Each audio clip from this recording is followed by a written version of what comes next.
En déficit, con José Silvestre Méndez.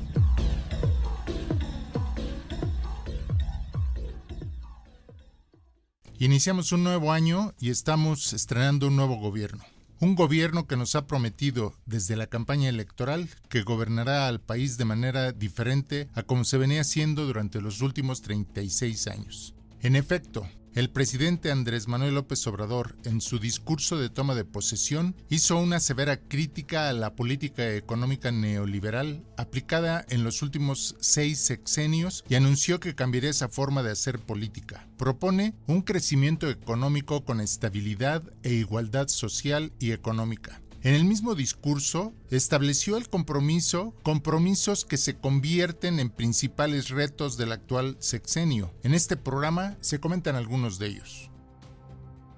El primer reto es acabar con la política económica neoliberal que se fundamenta en el mercado y en el desarrollo de grandes consorcios y corporaciones privadas nacionales y extranjeras que tienen como prioridad el incremento de ganancias a costa de lo que sea, como el deterioro ambiental y el pago de salarios raquíticos que no permiten satisfacer las necesidades de los trabajadores y sus familias, incluyendo desde luego la corrupción y la impunidad que han practicado durante muchos años. Para acabar con el neoliberalismo se plantea una cuarta transformación. La primera es la independencia del país, la segunda la reforma juarista y la tercera la revolución de 1910. Este reto es el más difícil de lograr, aunque las primeras acciones y medidas gubernamentales que se han traducido en políticas públicas apuntan hacia esa cuarta transformación. Falta mucho camino por andar. Para poder hablar de una cuarta transformación, debe haber cambios profundos en la estructura económica, política y social, lo cual se podría lograr a largo plazo.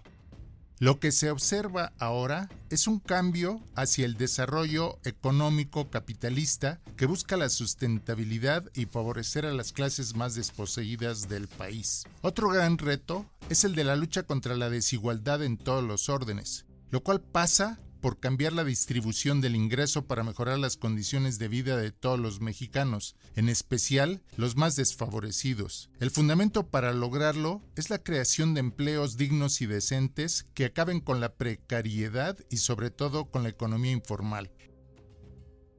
Es necesario incrementar el salario real de los trabajadores, que tengan seguridad social y que los empleos sean permanentes. En este sentido, falta mucho por hacer. Por supuesto, el gran reto es la lucha contra la corrupción y la impunidad que tanto daño han hecho al país y que continúa, como se observa en el problema del robo de gasolina llamada huachicoleo. Claro ejemplo de que este fenómeno era propiciado, avalado y apoyado por funcionarios públicos del gobierno, incluyendo personal de Pemex. Es urgente rescatar la industria energética nacional. Es importante reconvertir a Pemex y a la Comisión Federal de Electricidad en empresas al servicio del país. Un gran reto, porque la corrupción está enquistada en estas empresas. Mucho por hacer en este caso y ya se está trabajando en ello. El cambio se observa en el énfasis en el bienestar de la gente. Si este gobierno logra mejorar el bienestar de las personas, entonces sí estaremos en el camino de la cuarta transformación. Esto significa que todos los mexicanos tengan acceso a los derechos humanos fundamentales, lo cual redundará en mejoramiento de la calidad de vida de las personas. Esperamos resultados en este rubro. Al presentarse los cambios en muchas esferas de la vida pública en la forma de gobernar, hay resistencias, críticas y oposición a las mismas, aunque también mucho apoyo a las primeras medidas gubernamentales. En este sentido, el gran reto es lograr la conciliación y reconciliación de todos los mexicanos con paz y con seguridad. Respetando las diferencias, se deben buscar objetivos comunes en los que la mayoría estemos de acuerdo y que acabe con los privilegios de unos cuantos. Se debe gobernar para todos. Muchas gracias.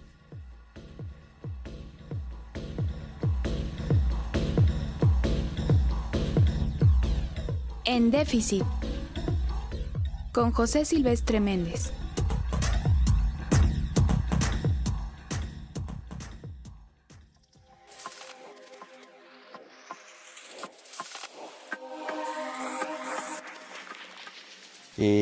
Regresamos con este documento que hemos estado analizando a lo largo de este programa. Vale la pena hacer dos comentarios. El primer comentario, hace un rato comentaba yo que exclusivamente es el 90%.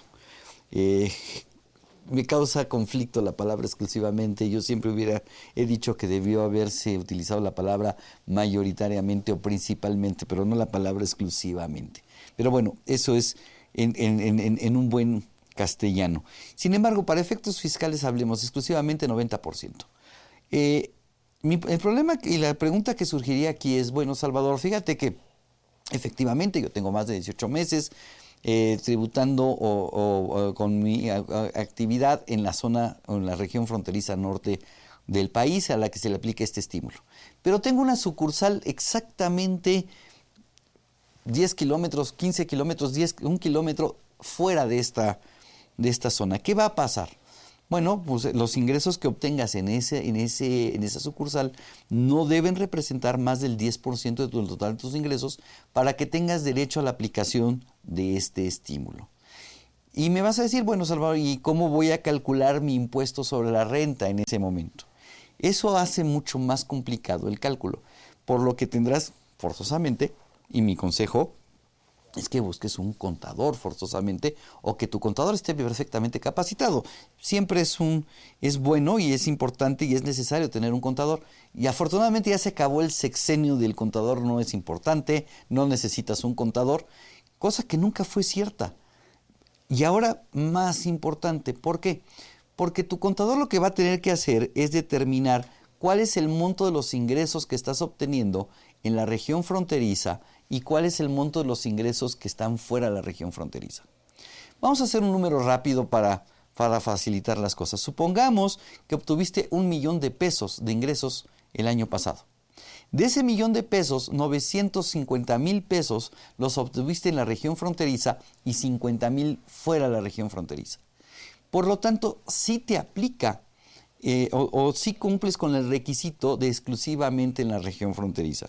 Pero no a todos tus ingresos les va a ser aplicable el beneficio de este estímulo. ¿Qué es lo que va a suceder entonces? Lo que va a suceder es que el contador tendrá que agarrar y decir,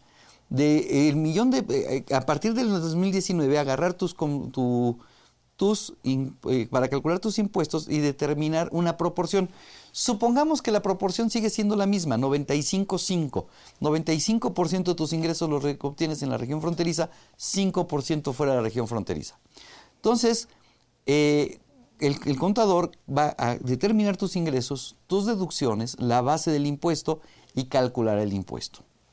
Una vez que calcule el impuesto, tendrá que aplicar una proporción. La proporción en este caso sería del 95%. Y una proporción a la que no se aplica el estímulo, que sería el 5%. Entonces, suponiendo que el impuesto sobre la renta, después de aplicar la tarifa o la tasa del 30% a tus ingresos, a tu utilidad, fuera, el impuesto sobre la renta fuera, por decir algo así, 10,000 pesos, de 10,000 pesos, el 95% sí tendrían derecho a la reducción de una tercera parte y 5,000 pesos no. Entonces, a los 10,000 pesos le aplica la proporción de 95%, 9,500 pesos tienen derecho a una reducción de una tercera parte, 5,000 no, y entonces calcula la reducción de una tercera parte sobre 9,500, no sobre 10,000. Esto sería la mecánica que tendría que seguir el contador para estos efectos. Bien, esa es una aclaración. La otra aclaración que me estaba haciendo falta es, Salvador, ¿qué pasa si yo apenas voy a empezar mi negocio? Fíjate, Salvador, que acabo de terminar mi carrera, me acabo de titular o acabo de quedarme sin trabajo y decido empezar un negocio nuevo. Toda mi vida he estado a lo mejor en la región fronteriza o fuera de la región fronteriza, pero ahora voy a empezar mis actividades empresariales en la región fronteriza. Bueno, la autoridad me dice, sí te puedes subir a este estímulo, pero me tienes que demostrar que estás iniciando tus operaciones en la región fronteriza, tus actividades empresariales. Si antes eras asalariado, no me preocupa.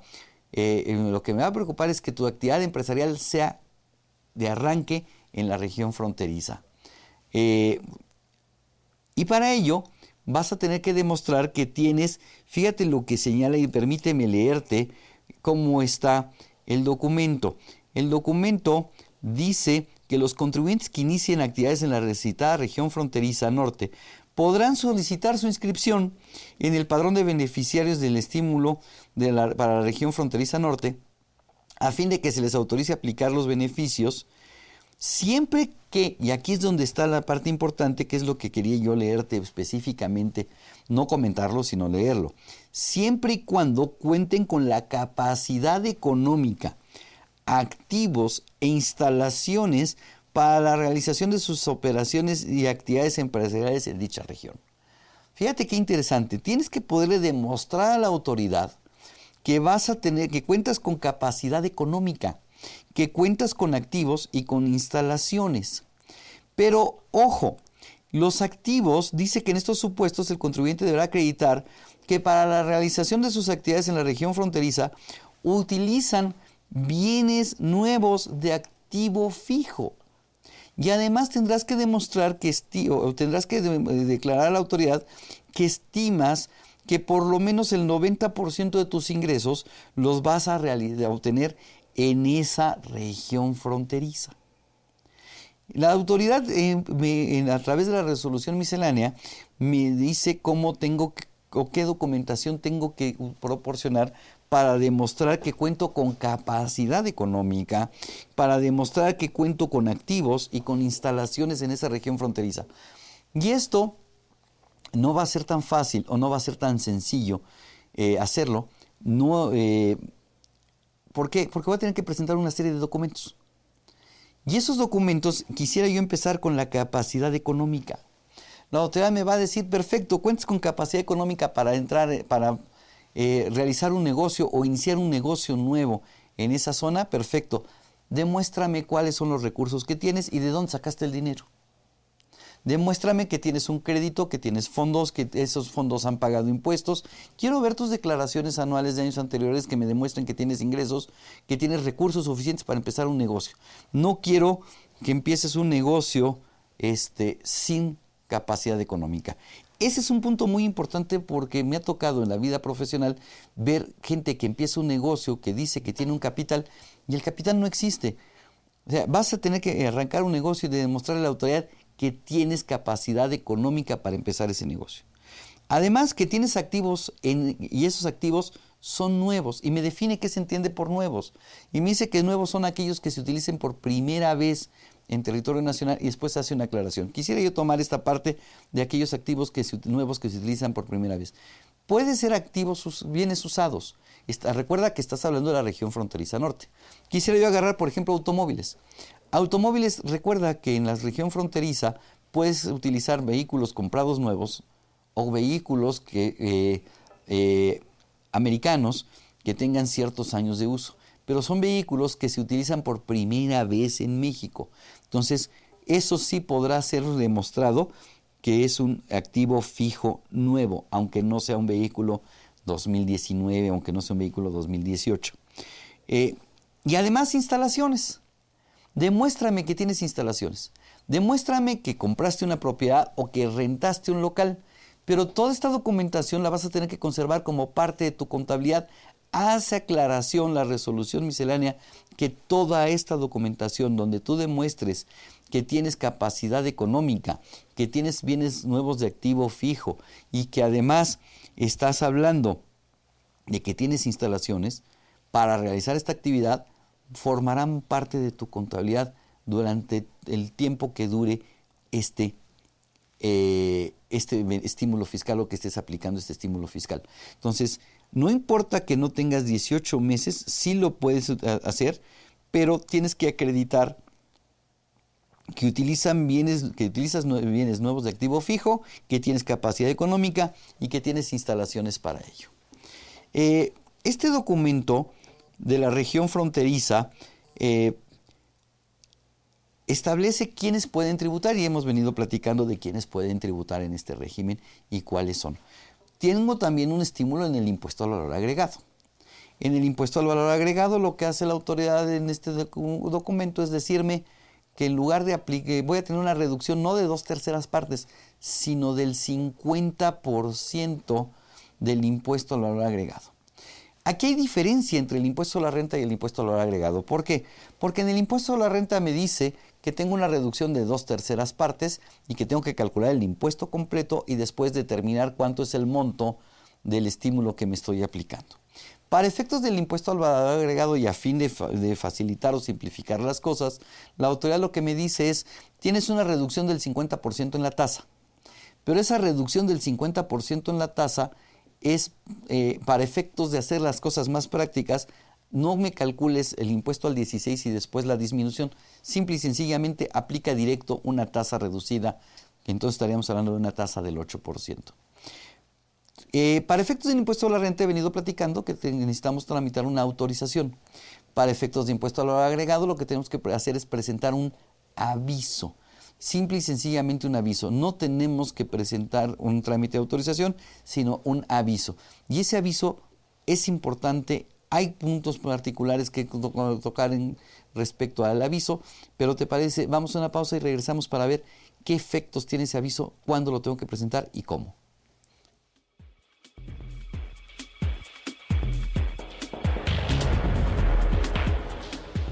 En esta nueva edición, la 705 Consultorio Fiscal presenta interesantes artículos de corte jurídico, laboral, contable, financiero y fiscal. En este ejemplar, Sergio Santinelli Grajales analiza las principales disposiciones de la iniciativa de la Ley de Ingresos de la Federación 2019.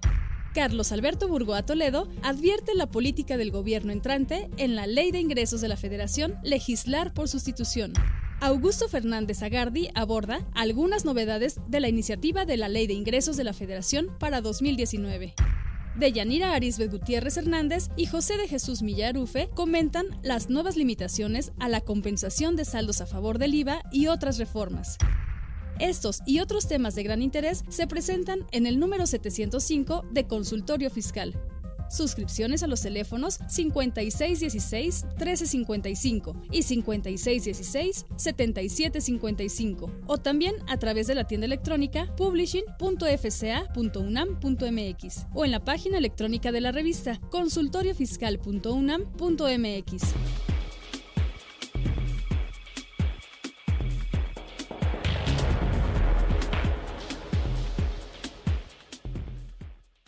Regresamos después de este anuncio de nuestra revista Consultorio Fiscal.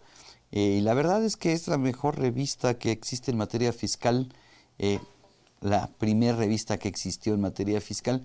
Y yo creo que la gente que escribe, gente muy preparada, gente con mucho prestigio, la mayoría de ellos, si no por decir la totalidad de ellos, son maestros de la Facultad de Contaduría en el área de fiscal, con muy buena preparación y con muy buenos comentarios. El artículo que escribe la maestra Deyanira y el maestro Jesús Milla, la verdad, mis respetos, muy claro, muy interesante, se los recomiendo, vale mucho la pena si quieren realmente entender lo que está pasando con los avisos de compensación. Pero bien, antes de irnos a la pausa, comentaba yo del impuesto al valor agregado. ¿Qué pasa con el impuesto al valor agregado? La autoridad me dice, presenta un aviso. Y tienes un plazo de 30 días a partir de que entró en vigor este decreto, es decir, a partir del 1 de enero para presentar ese aviso. Salvador, oye, yo soy un contribuyente que voy a empezar actividades empresariales en la región fronteriza en febrero, marzo, abril, no importa. Entonces, para esos contribuyentes tendrán un plazo de 30 días a partir de que se den de alta en el Registro Federal de Contribuyentes en esa zona. ¿Qué pasa con el aviso?